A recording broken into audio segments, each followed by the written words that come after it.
নতুন যে কমিটি হয়েছে এটা আমাদের হলো সারা বাংলাদেশের প্রাণের প্রিয় তারেক সাহেব, তারেক জিয়া, তার তার আন্তরিকতা, তার কৌশল, তার ঐকান্তিকতার মাধ্যমে একটি সবচেয়ে সমৃদ্ধশীল দেশ, কৃষি নির্ভরশীল দেশে সবচেয়ে মেধাবী মানুষগুলোই উনি সমন্বয় ঘটাতে সক্ষম হয়েছিলেন।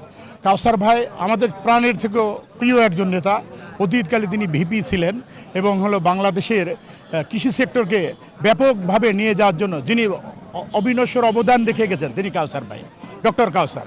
সো আমরা তার এবং কমিটিতে অত্যন্ত মেধাবী লোকের সমন্বয় ঘটেছে। আমরা মনে করি আগামী নির্বাচনে এর প্রভাব পড়বে এবং কর্তৃপক্ষের সিদ্ধান্তক্রমে যে কমিটি প্রণীত হয়েছে অবিশ্বাস্য, আউটস্ট্যান্ডিং ইন ডিড।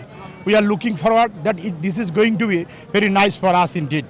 সো আপনারা আমাদেরকে দোয়া করবেন আমরা যেন কৃষি সেক্টরকে আরও সমুন্নত করতে পারি এবং কায়সার ভাইয়ের নেতৃত্বে বাংলাদেশকে সুজলা সুফলা একটি সুন্দর বাংলাদেশ গড়ে তুলতে পারি। সবাইকে ধন্যবাদ। আমি আরিফুল হক, পিএইচডি ফেলো, কৃষিবিদ Mohammad Ariful Haque, অ্যাবের senior vice president, Sherebangla কৃষি বিশ্ববিদ্যালয়। ধন্যবাদ সবাই। আমরা সকলে কৃষিবিদ, আমরা সব কৃষি শিক্ষায় শিক্ষিত হয়ে আজ দেশকে একটা ভালো অবস্থানে নিয়ে যাওয়ার জন্য আমরা চেষ্টা করে যাচ্ছি।